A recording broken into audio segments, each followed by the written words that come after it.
دیکھیے ڈکی بائی کے حوالے سے جو آپ نے سوال کیا، سب سے پہلے آپ کو بتا دوں کہ ان کی اہلیہ کو بھی اس میں شامل کر لیا گیا ہے تحقیقات میں، اور اب گزشتہ ہفتے جب یہ گرفتاری ہوئی اس کے بعد ان کی اہلیہ کو جب طلب کیا گیا تو ڈکی بائی عرف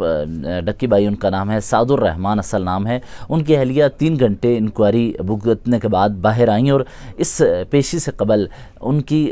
ضمانت قبل از گرفتاری کے لیے درخواست دی گئی تھی کہ تاکہ ان کو کسی طرح گرفتار نہ کیا جا سکے۔ پہلے ہی ڈکی بائی کی بیگم جو تھیں ان کی ضمانت لے لی گئی، اور اس کے بعد وہ جب پہنچی انکوائری کے لیے تو وہاں 3 گھنٹے کی انکوائری میں مختلف سوالات ان کے سامنے رکھے، اور ہمارے سورس یہ بتا رہے ہیں کہ ڈکی بائی کی اہلیہ کی جانب سے کہا گیا کہ ان کو اس کے بارے میں کوئی معلومات نہیں ہیں۔ دوسری جانب آپ کو ایک قانون کا ذکر کر دوں، نئی قانون سازی ہوئی جس کے تحت 90 دن تک ایسے افراد کو حراست میں لیا جا سکتا ہے، ریمانڈ میں لیا جا سکتا ہے، ان سے تحقیقات کی جا سکتی ہیں۔ اس سے قبل جب یہ ڈکی بائی کو 16 اگست کو گرفتار کرتے ہوئے آگے بڑھا گیا یہ سلسلہ، تو ڈکی بائی کے حوالے سے 28 دن کا ریمانڈ مانگا گیا تھا۔ پہلے 2 دن کا ریمانڈ دیا، پھر مزید تفتیش کے لیے جب عدالت میں انہیں پیش کیا تو کہا گیا کہ ان سے موبائل اور ان کا لیپ ٹاپ ریکور کرنا ہے۔ اور جب یہ معاملہ سامنے آیا تو اس دوران سب سے اہم نقطہ یہ ہے کہ ایسی ایپس جو کہ پی ایس ایل میں، آئی پی ایل میں، یا پاکستان اور آسٹریلیا کے میچز میں یا انٹرنیشنل میچز میں، یہی نہیں فٹ بال کے لیگز میں بیٹنگ کمپنیز کے سپانسر ہوتے ہیں، وہ کمپنیز کے سپانسر پی ایس ایل میں بھی تھے، اور یہاں ان کے پروموشن کا الزام اب ڈکی بائی پہ اور 6 یوٹیوبرز پہ ہے۔ بنیادی طور پر قانونی معاملے سے ہٹ کر یہ ایک ایسا معاملہ ہے جس کا تعلق اویئرنیس سے ہے، یعنی اویئرنیس کیسے کہ آپ پی ایس ایل میں کیوں پاکستان کے سپر لیگ جس میں بین الاقوامی کھلاڑی آ کر پرفارم کرتے ہیں وہاں بیٹنگ کے سپانسر کے ساتھ شرٹس پہنی گئیں، تو اس وقت راشد لطیف نے آگاہ کیا، تو جب انہوں نے آگاہ کیا اس سے قبل اس بیٹنگ کمپنی کو پی ایس ایل تک لانے کا ذمہ دار کون ہے؟ ان ذمہ داروں کے خلاف بھی ایکشن ہونا چاہیے۔ دوسرا یہ کہ پاکستان آسٹریلیا کے میچ کے دوران بھی ہم نے دیکھا تھا کہ ایک بیٹنگ کمپنی کا سپانسر لگا ہوا تھا۔ سوال یہ ہے کہ جب ایک طرف ایک چیز جائز ہے تو دوسری طرف سپانسرشپ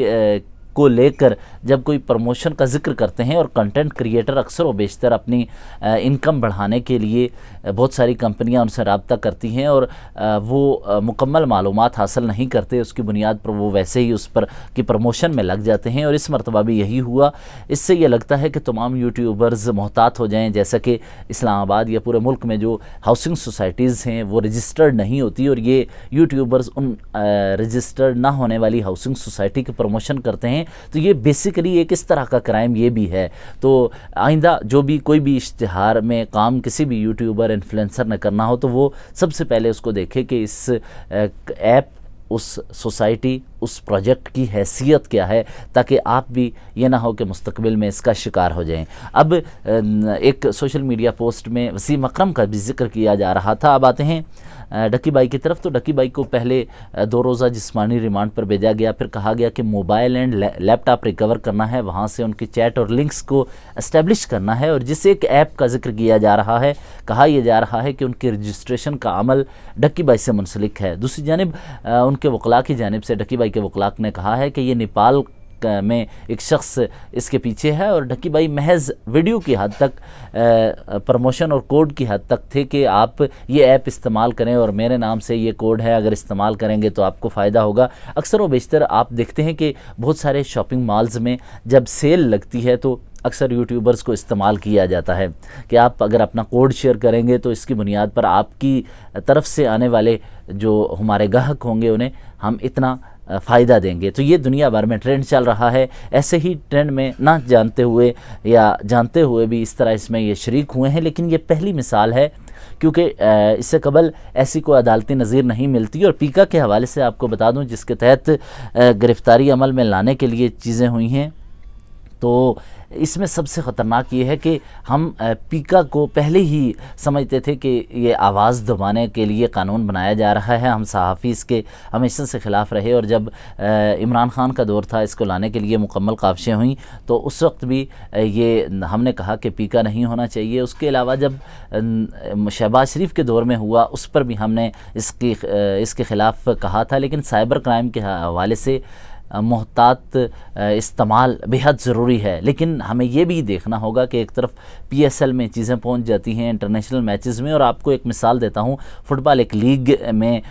یہ اس کے سپانسر پہنچے تو اس پہ پھر ایکشن لیا گیا اور اس کے سپانسر کو واپس لیا گیا۔ بیسیکلی ایک ایکشن ہوتا ہے نہ جانتے ہوئے کم علمی کی بنیاد پر، اور سب سے اہم نقطہ یہ ہے کہ ایف آئی اے نے 2 روز قبل ہی اس ویب سائٹ کو بند کیا ہے۔ اب اگر ایکشن لینے کے بعد، کسی کی گرفتاری کے بعد آپ ویب سائٹ کو بند کرتے ہیں تو پھر سوال اٹھتا ہے کہ پہلے کیوں ایف آئی اے کی اس طرف نظر نہ تھی کہ پہلے آپ نے چند افراد کو حراست میں لیا، ان کے خلاف کارروائی کی، اور بعد میں کہا کہ ہم اس کی روک تھام کے لیے کوششیں کر رہے ہیں اور ایپ بند کر رہے ہیں۔ اگر آپ نے پہلے ایپ بند کی ہوتی اور سلسلہ وار آگے بڑھتے تو لوگوں کو آگاہی مل جاتی کہ یہ ایپ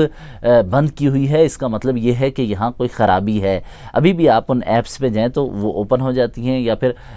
ان ایپس کے حوالے سے بہت ساری بیٹنگ ایپس، تو ان ایپس پر چیک نہیں رکھا جا رہا۔ تو جب تک ریاست اپنا مکمل کام نہیں کرے گی تو دوسروں کے لیے انگلی اٹھانا بہت آسان ہے۔ اور وہ دبئی جا رہے تھے، کیونکہ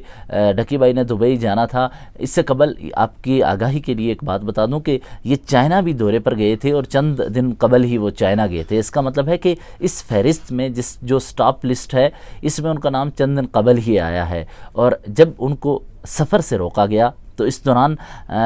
ان پہ انکوائری شروع ہو گئی، اور کہا گیا کہ چند ماہ پہلے سے انکوائری چل رہی تھی۔ چند ماہ قبل سے انکوائری چلتی تو وہ چائنا وزٹ پہ گئے تھے، تو ان کا نام پہلے ہی سے اسٹاپ لسٹ کی وجہ سے انکوائری میں شامل تھا، اور ان پہ چیک ہوتا ہے۔ ایسے افراد جن کا نام پروویژنل لسٹ میں ہوتا ہے، ان کو سفر